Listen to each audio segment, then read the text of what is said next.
Boa noite, queridos. Boa noite, sejam muito bem-vindos.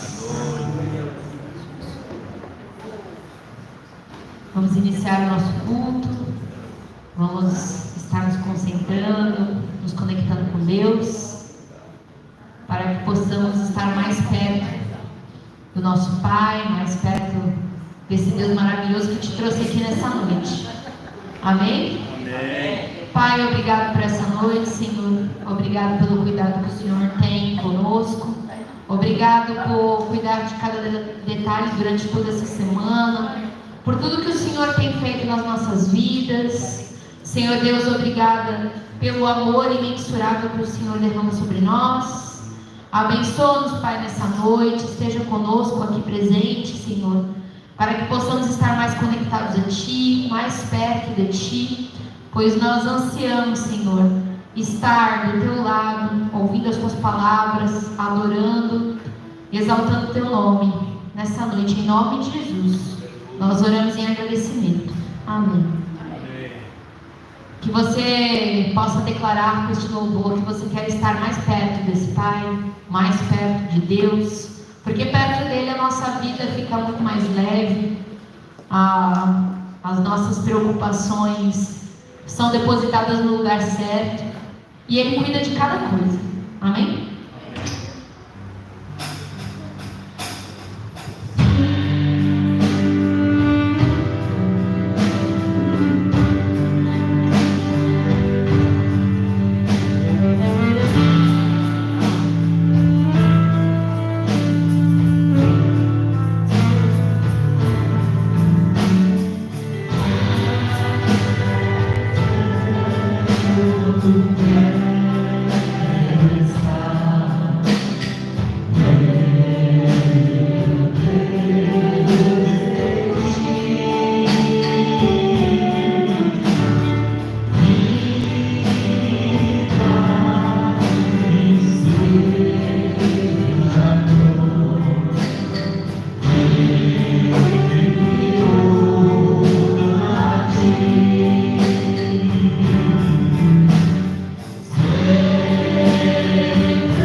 Deus tem falado para nós ali. Em Isaías 38, versículo 15, a gente vai até o 20. Amém?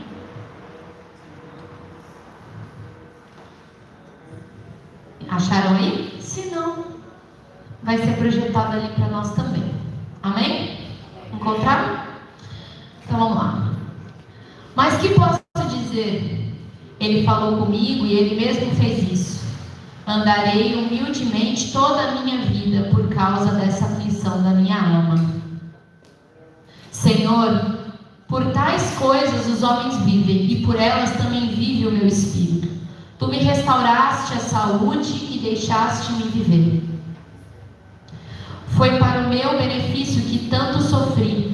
Com o teu amor me guardaste da cova da destruição. Lançaste para trás de ti todos os meus pecados. Pois a sepultura não pode louvar-te, a morte não pode cantar o teu louvor. Aqueles que descem a cova não podem esperar pela tua fidelidade. Os vivos, somente os vivos te louvam, como hoje faço. Os pais cantam aos filhos, e a tua fidelidade. O Senhor me salvará. Cantaremos com instrumentos de cordas todos os dias da nossa vida no templo do Senhor. Amém? O Deus vivo é digno de louvor, é digno de honra, e nós precisamos nos levantar e declarar isso de forma verdadeira. Muitas vezes nós nos calamos, muitas vezes a gente passa por diversas situações e nos esquecemos de agradecer a esse Deus maravilhoso que nos guarda, que nos salva, que nos ama incondicionalmente e está o tempo todo do nosso lado. Pequenas coisas mesmo assim, às vezes uma oração que a gente não faz, uma gratidão que a gente não declara, um testemunho que a gente não dá, ou um louvor que a gente não canta. Que a gente possa realmente dizer nessa noite que a gente busca esse Deus e que a gente precisa dele. E que a gente procura ele em todos os lugares, em todo o tempo. Quando a gente está na frente das pessoas e quando a gente não está também. Amém? Vamos ficar de pé para adorar o nome desse Deus maravilhoso. Esse Deus que é digno de toda a honra e toda a glória. Que nós o queremos, que nós o buscamos. Em nome de Jesus. Yes.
Deus.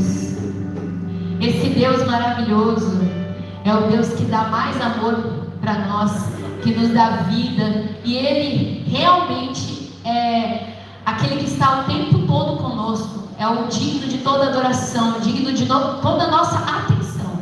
Que a gente possa dedicar essa noite, realmente nós estarmos totalmente conectados a esse Deus, e que a gente possa declarar que a gente quer mais amor desse Pai maravilhoso. Amém? Nós não dependemos do amor de ninguém a não ser do nosso Deus maravilhoso. Amém? Amém.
Deus está disponível para tudo que você tem passado na sua vida, sabe? Ele tem solução para todas as coisas. Ele está pertinho de ti o tempo todo. A questão é que muitas vezes a gente se afasta. Ele continua no mesmo lugar. Ele continua perto de ti. Ele continua pronto para ouvir aquilo que tu tens para dizer. Mas a gente é quem se afasta. Nós é que às vezes nos perdemos nos nossos próprios problemas, ou na correria do dia a dia, ou em várias outras questões, e nos esquecemos que precisamos estar perto desse Deus maravilhoso. Nós precisamos nos achegar, e não quando vier a aflição nos afastar. É muito bom viver em comunidade, é muito bom ter irmãos, é muito bom ser discipulado, é muito boa essa caminhada com o corpo de Cristo, sabe? E que nessa próxima canção, quando nós estivermos nos preparando para a palavra, nós possamos declarar isso, que nós queremos estar cada vez mais perto desse Deus. Amém?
e pela palavra que vamos receber depois. Alguém quer orar? Alguém sente o desejo de orar para elas?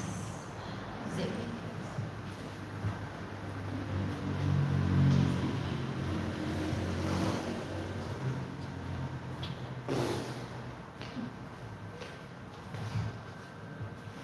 Vamos orar então. Vocês podem estender a mão, né? E o pregador de hoje é o pastor Harry. Então, o Harry também já está aqui, né? Vamos orar então. Pai querido, agradecemos a Deus por tudo que aconteceu até agora, porque percebemos a tua presença, a tua unção, a Deus, o teu mover. Agora coloco diante de ti também a vida de Ana Maria, que vai estar trazendo a tua palavra para as crianças, que o teu Santo Espírito possa ministrar a vida delas duas, ó Pai, através da Ana, que elas possam entender a tua mensagem de hoje e principalmente que essa mensagem fique gravada em seus corações e em suas mãos. Também coloco diante de ti a vida do pastor Eli, que o Senhor esteja usando, ó Pai, como instrumento teu para nos trazer a tua palavra nesta noite. Que possamos, ó Deus, sair daqui transformados pelo teu Santo Espírito através da tua palavra, em nome de Jesus. Amém. Amém. Amém. Aleluia. Louvado seja o nome do Senhor. O conselho teve reunido essa semana, a convocação do reverendo Sauer, e a gente conversou e orou sobre muitas coisas. Uma das coisas que a gente está orando e a gente tem manifestado diante de Deus nossa preocupação em relação às crianças.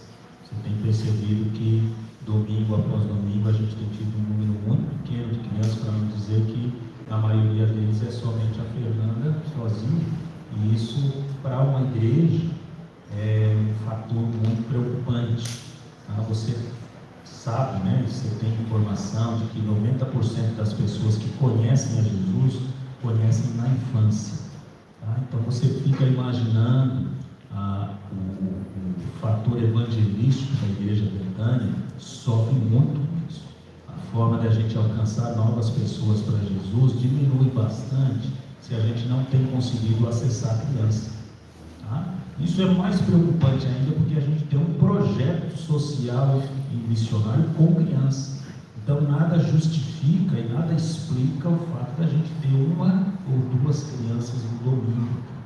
Então eu queria que você orasse sobre isso. A gente precisa discernir melhor essa questão, a gente precisa entender melhor isso, buscar melhores alternativas para que a criança seja também alcançada por Jesus, amém? Para que a Igreja Betânia tenha aqui um número bem expressivo, bonito de crianças, né? Servindo, louvando, participando dos cultos, tá bom? Amém? Faz um joinha aí se você pode orar sobre isso. Maravilha, obrigado. Ore mesmo, tá? Jesus recebia tão bem as crianças, havia sempre criança quando Jesus estava presente, então a gente precisa expressar, né? Esse mesmo Jesus tão aberto, né? As crianças. A Igreja Betânia sempre foi muito aberta às crianças também, e a gente quer muito vê-las, né? Se encontrando com Jesus aqui na nossa congregação, na nossa comunidade, tá bom? A palavra do Senhor para nós hoje se encontra no segundo livro dos Reis.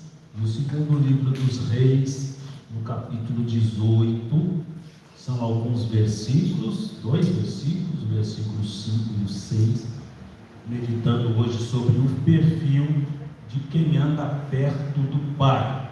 No slide seguinte você já vai ter ali o texto bíblico, e nesse texto bíblico a gente conhece um pouco mais, ou vai conhecer um pouco mais a respeito desse grande servo de Deus, muito abençoado e que nos abençoa sempre com o seu exemplo, que é Ezequias. E na passagem bíblica de hoje, nos versículos 5 até o 7, eu vou incluir o 7 também, ali está escrito 6, mas é 5 até o 7, os 3 versículos que nós queremos atentar nesta noite, tá bom? E que dizem assim, vamos ler juntos? Todo mundo? Ezequias confiou no Senhor, Deus de Israel, de maneira que não houve ninguém como ele entre todos os reis de Judá, nem antes nem depois, porque se apegou ao Senhor, não deixou de segui-lo e guardou os mandamentos que o Senhor ordenou a Moisés. Assim o Senhor estava com ele e ele teve êxito em todos os seus empreendimentos. Rebelou-se contra o rei da Síria e não o serviu. Esses versículos para nós hoje meditarmos nesse tema. E eu queria que você me ajudasse a encontrar, ou a gente tivesse conhecendo 7 marcas que definem o perfil daquele que anda perto do Pai. Você anda perto do Pai? Amém? E você pode, através dessas 7 marcas, definir quão próximo do Pai você tem andado. Ela ajuda você a se autoavaliar. Ela ajuda você a tentar perceber quão perto do Pai você está e quanto mais você pode se aproximar dele, já que o nosso tema para esse ano tem a ver com isso. E Ezequias é realmente um excelente referencial. Você já percebeu que a cada ano a gente muda o tema, mas o Ezequias está sempre lá? Quando a gente faz a seleção das passagens, independente do tema, se a gente quer estar mais perto do Pai, você encontra o Ezequias no meio do caminho. Ou se você quer olhar com compaixão, de repente você está ali, você vai lá e encontra o Ezequias de novo. Ou então a gente está querendo ter um esforço ainda mais motivado em amor, ou a gente quer, de alguma forma, ficar bem ancorado na esperança. Quem que você encontra lá? O Ezequias. Homem desgramado de bom, hein, gente? Então é um bom exemplo para você, Ezequias. Um homem a ser bem conhecido, bem estudado, um homem que dá para a gente aprender muita coisa e tirar muitas lições. E essa noite, novamente, nesses versículos, nós vamos ver esse Ezequias que a Bíblia está dizendo para nós. Ele era muito apegado ao Senhor. Ele era muito apegado ao Senhor. Ele era apegado ao Pai. Por isso ele é um bom referencial para nós esse ano, que queremos estar perto do Pai. Esse homem, ele é aquilo que a gente quer ser. A gente quer ser apegado ao Pai. A gente quer ter muita intimidade. Algumas traduções desse versículo falam que ele era chegado ao Pai. Outras versões vão dizer que ele era fiel, dependente, ligado, um seguidor firme do Pai. E é isso que define estar perto dele. Agora pensa comigo, ele começa a reinar em Judá com 25 anos. E ele reina, o seu governo durou 29 anos. Então ele está ali muito perto desse período, em torno de 50 a 52 anos é a idade dele aqui. É um homem maduro já. E ele já tem uma boa experiência governando. E governa num período difícil, onde nações que estão ao redor são grandes, poderosas, como o Egito, como a Assíria. E elas estão de olho em Judá. Por quê? Porque Israel, que é o povo do norte, que é metade da nação, que começou com Abraão, já foi levada para o cativeiro na Babilônia. E agora Judá é a capital desse reino que ficou, o reino do sul. E os olhos estão sobre eles. Então, ora o Egito quer cobrar tributo, dinheiro, mercadorias, e ora a Síria. Agora pensa você como uma nação pequena entre duas nações e às vezes 3 nações grandes, como os persas, como os próprios babilônios, estão ao redor. E essas nações são poderosas e querem tributos, querem explorar essas pequenas nações. E a próxima da fila é Judá. Imagina você governar um país nessas condições. Ezequias foi rei nesse período. Está entendendo a situação? Você acha que é mais difícil buscar a Deus quando tudo está muito bem ou quando as coisas estão complicadas? É mais fácil quando está tudo bem ou quando está complicado? É o contrário. Normalmente a gente busca o Deus quando a coisa complica, não é? Aí que a gente se ajoelha, né? Ora, jejua. Quando as coisas estão bem, a gente tende a relaxar um pouco. Nem sempre é assim. E nem sempre deveria ser assim. Então eu fico perguntando como ser um referencial de alguém, como ser conhecido como um rei apegado ao Pai num período como esse. E aí você começa a ver algumas características bem interessantes. A primeira palavra, agora pode passar o slide por favor. A primeira palavra ou a primeira expressão que sobressai para mim ali é que ele era um homem que confiava no Senhor. Ele era uma pessoa que tinha esperança, que foi algo que alguns anos atrás a gente meditou. Mas a esperança dele estava no Pai, no Senhor. Por que não basta ter esperança? Tem gente que tem esperança, você vai encontrar por aí pessoas que têm esperança, mas a esperança depende de onde você coloca. A questão da esperança não é ter muito e pouco, mas é onde você coloca a sua esperança que faz toda a diferença. Tem gente que coloca a esperança, como a gente viu alguns domingos atrás, na astrologia. Outros colocam a sua esperança no trabalho. Tem gente que coloca a sua esperança nos recursos financeiros, nos relacionamentos. Aonde você tem colocado a sua esperança? A esperança do Ezequias estava no Senhor. Não só ele era um homem cheio de esperança, não só ele era uma pessoa esperançosa, mas ele sabia bem onde colocar a sua esperança. Então, quando a Síria começou a se aproximar, a maioria dos povos colocava a esperança, sabe aonde? No Egito, que estava lá. Olha, vamos procurar o Egito, que o Egito nos defende da Síria. Vamos pagar tributo aqui para o Egito, que é mais barato, eles são menos severos, e eles vão nos proteger da Síria. Muitos faziam isso. Mas ele não colocou a esperança nessas barganhas. A esperança dele estava no Senhor. E essa é uma das primeiras marcas de quem anda perto do Pai. Quem anda perto do Pai, querido, tem esperança. Não se apavora. Não perde o sono pelo medo, não perde a alegria, mas ele coloca a esperança no Senhor. No que diz respeito a medo, a desespero, a preocupações excessivas, preocupações não justificáveis,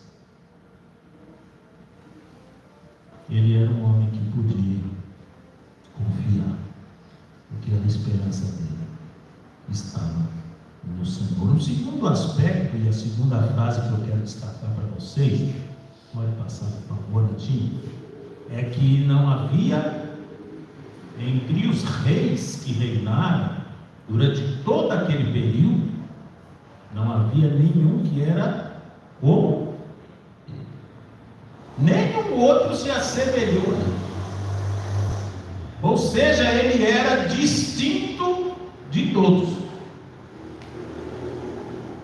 Ele se diferenciava dos demais. E isso é outra coisa fantástica. Quem está perto do Pai não é igual a todo mundo. Se alguém diz para você que anda com o Pai, mas é igual a todo mundo, querido, alguma coisa está errada. Quem anda com o Pai é diferente. Você se lembra quando Jesus foi preso? E os discípulos estavam seguindo Jesus e acompanhando no meio dos perigos e das ameaças. Eu não sei como, mas alguém olhou. O pessoal estava se aquecendo na fogueira, né? E alguém olhou para o Pedro e falou: você também andava com ele. Reconheceram Pedro. Só de olhar para ele, uma pessoa disse: não, eu acho que você andava com ele. E o que o Pedro falou? 3 vezes olharam para ele: você andava com ele, você era um deles. Ele se distinguia, ele era diferente. E quem anda com o Pai, gente, não é igual a todo mundo, ele é diferente. Você sabe, a gente celebrou essa semana 166 anos da Igreja Presbiteriana do Brasil. São 166 anos de presbiterianismo no Brasil. Mas 200 anos antes, o presbiterianismo já estava nascendo lá na Escócia, tá? Como sistema religioso. E 15, 20 anos antes já estava nascendo como teologia, como pensamento em Calvino na França. Começa ali na França, ele vai para Genebra, na Suíça, desenvolve o pensamento calvinista. Lá, John Knox estuda com ele, aprende, desenvolve, trabalham junto. E John Knox sai da Suíça e vai para a Escócia. E na Escócia, ali sim, a ideia, o pensamento calvinista se torna igreja, se torna sistema de governo, sistema de doutrina, de ensino, e ali se fundamenta a nossa fé. Nasce há 200 anos atrás, 200 anos a partir do Calvino, de 1859 para trás, vai dar 1640 e pouco, é quando o John Knox organiza. Ali vai acontecer a primeira Assembleia Geral, e eles vão escrever a Confissão Escocesa. A Confissão Escocesa é a primeira confissão calvinista. Depois ela é desenvolvida e se torna a Confissão de Westminster, já alcançando a Inglaterra, e ali nasce a nossa confissão. Essa confissão é a que nós adotamos até hoje, aquela confissão desenvolvida lá na Inglaterra e bem. Agora, uma coisa curiosa: quando sai da Escócia para a Grã-Bretanha, há um senhor chamado Jean, o nome dele completo é Jean Lasky. E o Jean Lasky, quando chega na Grã-Bretanha, ele começa a formar grupos. E esses grupos, eles são formados para experimentar na prática o que é ser um presbiteriano. Você sabe que presbiteriano vem da palavra ancião, que é uma igreja que é governada por anciãos, presbíteros. E aí, no caso, o André é um presbítero, o Saulo foi presbítero antes de ser pastor, o Eliseu é o outro presbítero. Eu também sou presbítero ainda, eu e Saulo. Os pastores são presbíteros chamados docentes, presbíteros que também ministram a palavra. Mas, na verdade, todo o conselho é formado de presbíteros. E ali, o primeiro conselho de presbítero acontece ali com esse Jean. E ele forma grupos. Sabe como esses grupos eram chamados lá na Grã-Bretanha? Os estranhos. Olha, bacana, né? Sabe por que eles eram chamados de os estranhos? Porque eles eram diferentes dos outros. Eles eram distintos dos outros. E eles ficaram felizes em serem considerados estranhos. E hoje em dia, quando alguém olha para você com estranheza, quando alguém olha para você e de certa forma acha esquisito o seu jeito de pensar, de falar, de ser, dê glória a Deus por isso, porque realmente você está andando perto do Pai. Porque quem anda perto do Pai não é igual a todo mundo, não pensa igual, não reage igual. Quem anda perto do Pai se distingue, é diferente, não é a mesma coisa. A terceira marca que eu queria que você guardasse é que o Ezequias, ele não deixava de seguir o Pai. Não é lindo isso? Ele não deixava. A sua caminhada com o Pai não era aquela caminhada de altos e baixos. Ele andava com firmeza com o Pai. Ele tinha uma rotina de vida diária com o Pai. Ele conversava com o Pai, ele estava sempre atento à orientação do Pai. Ele dialogava com o Pai, ele caminhava com o Pai. E não houve períodos que ele, por causa de muitos afazeres, ou outros períodos que ele teve muita dificuldade, enfermidade, como aconteceu, o anúncio da sua morte antecipada, como aconteceu, a chegada do imperador da Síria com seu exército à porta da cidade, o cerco da cidade, as pessoas ficando sem alimento, sem água. Nada disso ele usou como desculpa para dizer: olha, eu tenho muita coisa agora para resolver, então não tenho tempo para orar, não tenho tempo para ler. Não. Ele era uma pessoa e seguia o Pai. E para seguir o Pai, você tem que abrir mão de outras coisas. Você tem que ser uma pessoa abnegada. Quando Jesus falou aos seus discípulos que eles tinham que tomar a sua cruz e seguir, ele já tinha dito que era preciso deixar a própria vida para seguir. Aborrecer a si mesmo, negar a si mesmo, são características, são marcas do verdadeiro cristianismo que permanecem até hoje. E não foi diferente para o Ezequias, não foi diferente na vida desse rei, e não pode ser diferente na minha vida e na sua vida. Você não vai conseguir estar perto do Pai se você não abrir mão de algumas coisas que estão te afastando dele. Tem coisas que te afastam de Deus, coisas que Deus não gosta, coisas que Deus não aprova, coisas que Deus não planejou para você. E você precisa abrir mão dessas coisas.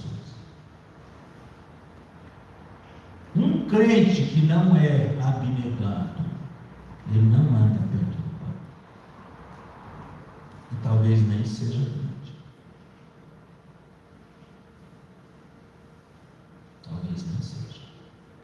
Se crente é ser um discípulo de Cristo, o primeiro desafio nosso é negar a si mesmo, é se comprometer a se purificar, a se santificar para o Pai, para Deus.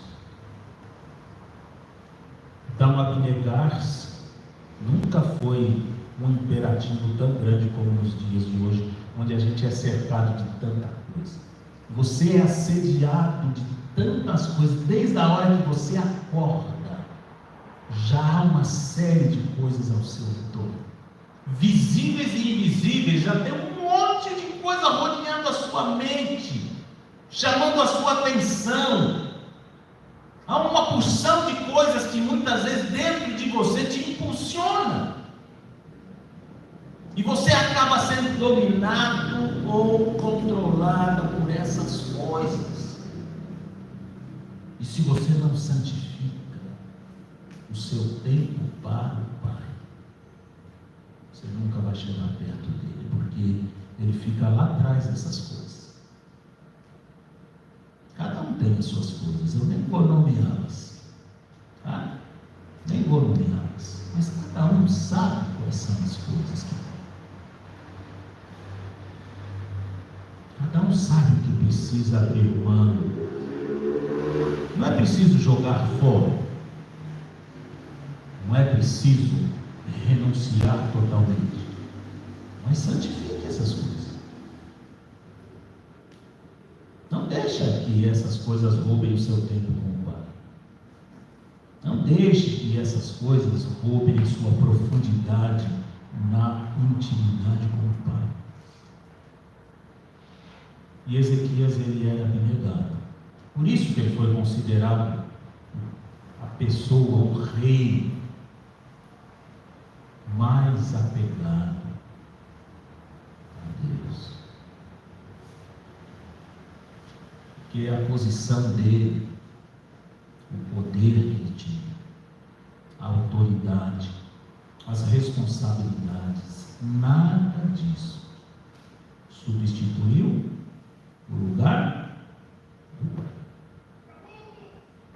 Uma quarta coisa, uma quarta marca que eu queria que você atentasse é que ele guardava os mandamentos. E aqui você tem uma outra característica, que é uma pessoa obediente, ou seja, uma pessoa aplicada na vontade do Pai. Eu não usei a expressão obediente porque eu acho que obedecer ainda é muito pouco. A obediência pode ser muito legalista muitas vezes. A obediência pode ser apenas um sinal de servilismo, e isso não pode marcar a nossa relação com o Pai. Eu não sou apenas servo. Nós até cantamos isso, eu acho, não sou apenas servo, mas amigo. Então a aplicação tem muito a ver mais com amigo do que só obedecer. E obedecer, gente, é difícil, mas é para os fracos. A gente precisa realmente se aplicar a esses mandamentos. E se aplicar quer dizer que você vai ao encontro deles. Quer dizer que você não simplesmente faz o que Deus mandou, ou deixa de fazer porque Deus ordenou. Não só isso. Eu tenho que buscar e me aproximar e conhecer cada vez mais a vontade que Deus tem para mim. E os mandamentos são veículos pelos quais Deus traz, Deus revela a vontade que Ele tem para mim e para você. É a forma que Deus encontrou para comunicar para você o coração dEle, o que agrada a Ele. E se você quer estar perto do Pai, você precisa se aplicar em fazer a vontade do Pai. Conhecer e fazer, sabe como? Com alegria, porque quem se aplica, faz com alegria. E aí há fruto, aí a vida muda, aí a alegria vem, aí você sente a presença do Pai, a aprovação do Pai, a alegria do Pai na nossa vida, no nosso coração. Então, eu preciso ser uma pessoa aplicada. Isso quer dizer que eu busco, eu não fico somente respondendo, reagindo, mas eu me aplico em buscar o que Deus quer. Ezequias, ele era uma pessoa que, quando precisava, ele ainda mandava buscar o profeta. Quando ele não conseguia entender a vontade de Deus claramente, ele falava: chama lá o profeta. E nessa época, o profeta é Isaías. Isaías, nada mais, nada menos do que Isaías. O discipulador dele, o mentor dele é Isaías. Então, quando ele tinha que tomar uma decisão, quando ele ficava em dúvida, ou quando ele estava preocupadíssimo, chamava Isaías, porque ele sabia que Isaías ia clarear a vontade de Deus para ele. Isso não é fantástico? Amém? Isso não é maravilhoso? 166 anos que a IPB fez, mas 200 anos antes da chegada do Simon aqui, você tem o Calvino recebendo a direção de Deus e do Espírito Santo lá em Genebra. E o Calvino, ele é conhecido por ser um grande teólogo. Ele escreveu muitos livros, sistemas da vida social, e ele não era um político. Você sabe que Genebra nem admitia políticos franceses. Ele era francês, estava em Genebra, e ele influenciou e ele impactou aquela sociedade, aquele país, sem poder ocupar cargo público algum. Somente escrevendo, ensinando e influenciando. Isso é fantástico, gente. Porque hoje em dia você vê que quando uma pessoa quer, fazer alguma coisa, ele já rapidamente diz: olha, eu vou ser candidato, pegar um cargo público e dali eu consigo. Ele nunca ocupou o cargo público, que era proibido por lei estrangeiros ter cargo público. Ele, inclusive, nos primeiros 2 anos desistiu, foi embora, e depois retornou mais uma vez sob aquela direção de Deus, e ele volta novamente, e agora ele finalmente vai implantar o sistema. Deus nos deu um presente muito lindo de poder conhecer Genebra, e você vê sinais ainda muito claros. Em muitos monumentos e muitos lugares, como museus, como instituições de ensino e outras coisas mais, e na própria história, na própria cultura, no próprio sistema de vida, você percebe sinais muito claros do calvinismo, do pensamento calvinista naquela região. Mas o que eu queria dizer é que Calvino, ele não foi somente um teólogo, como a maioria conhece. Ele foi também um homem de Deus. Ele não só escreveu sobre oração, mas ele era um homem de oração.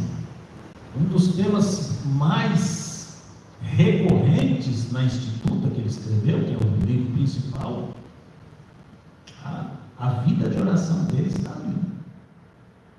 De um homem que buscava Deus, de um homem que era quebrantado, de um homem que tinha uma vida, uma relação com Deus.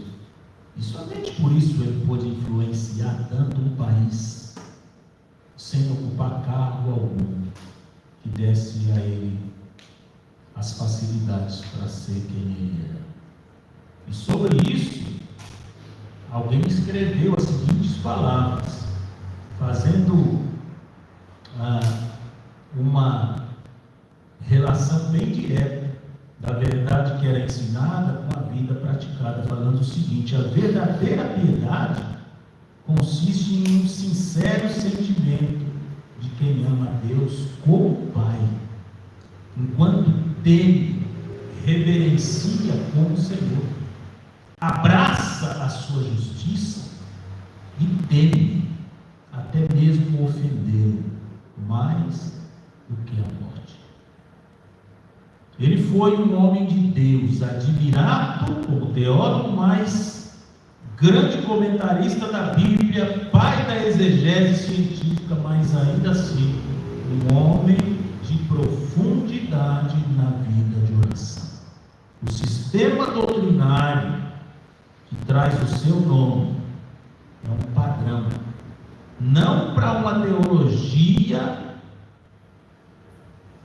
mas para uma prática de vida devocional. Então, os comentários e as pessoas que falam sobre Calvino dizem que o pensamento dele era escrever sim, com profundidade, mas para que cada pessoa se aproximasse mais do Pai, para que cada pessoa tivesse verdadeiramente uma vida com Deus. na nossa história, até chegar no Brasil, e depois leva mais ou menos em torno de 100 anos para chegar nos Estados Unidos, e depois dos Estados Unidos vem para o Brasil mais 100 anos, então são quase 200 anos para essa igreja, né, esse pensamento chegar até nós. E a gente quer realmente celebrar isso, vivendo uma vida perto do Pai.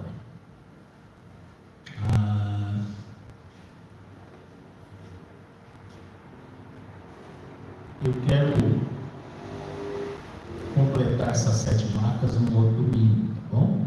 Eu vou parar aqui na quarta, tá? Até para vocês não ficarem tão cansados e nem tão distraídos, sonolentos. Mas eu quero parar por aqui nessas 4 marcas e deixar as outras 3 para a gente fechar no próximo domingo, mas sem antes, não deixando antes de desafiar você a procurar pensar como é que você está nesses 4 aspectos principais, essas 4 primeiras marcas, tá bom?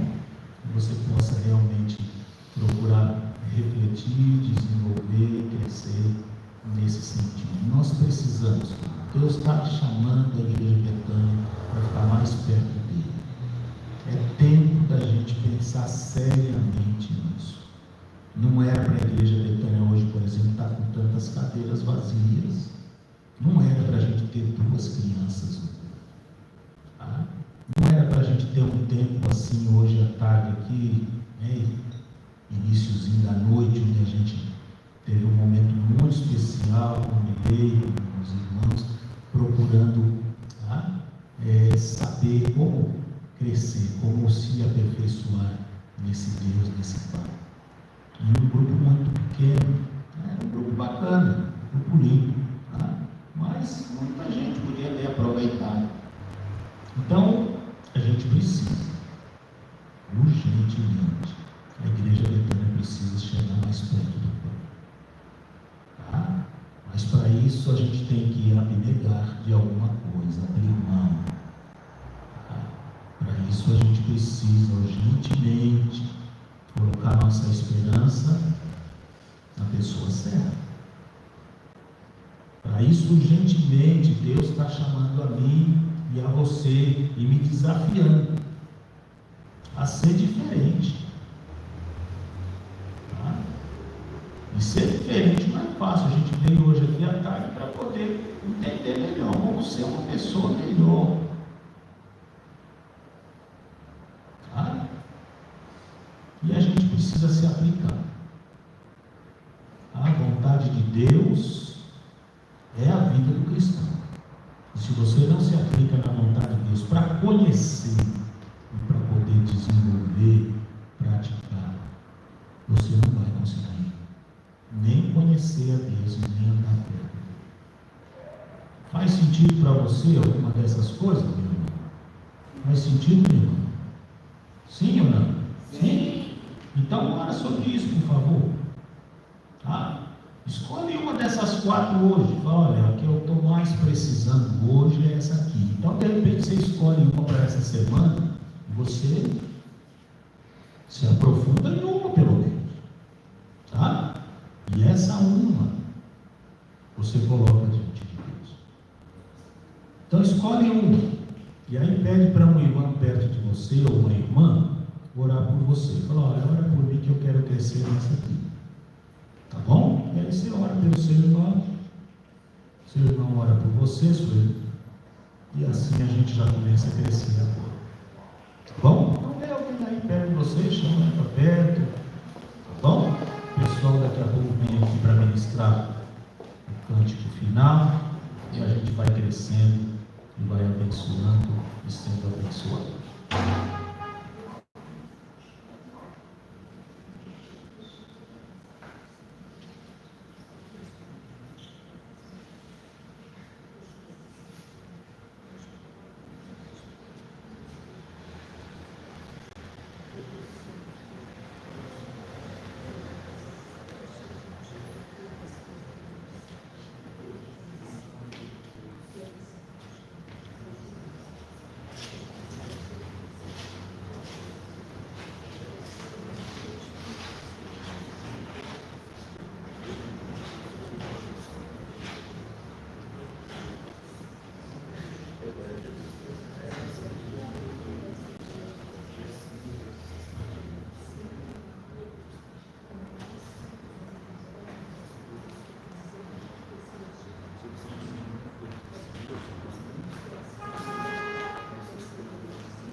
da bênção,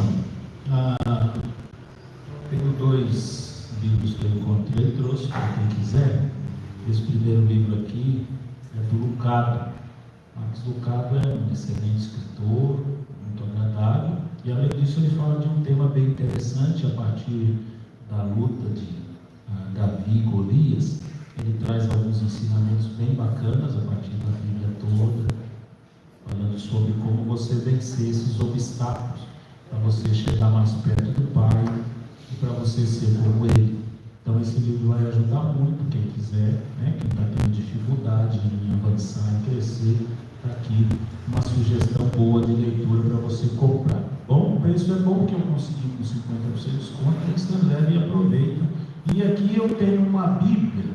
Essa Bíblia foi muito bem elaborada para jovens e adolescentes, tá? Ela traz uma proposta bem bacana, tá? Principalmente para essa galera, né, que está começando a se interessar pela Bíblia, quer ter uma leitura bem legal. Se você tem alguém assim, né, ou se você é alguém assim que quer ter uma leitura bem acessível, e bem planejada, tem bastante exercícios e também um trabalho de diagramação bem bonito, voltado para o pessoal que quer fazer uma leitura da Bíblia, mas quer fazer do seu jeito, né, da sua forma, tá bom? Então, da mesma forma, esses 2 recursos para a gente estar mais perto do Pai.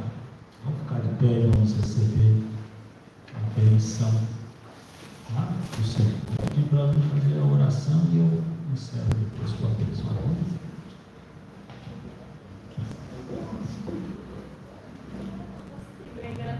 Tá bom. Então vamos falar com a Ana Paula.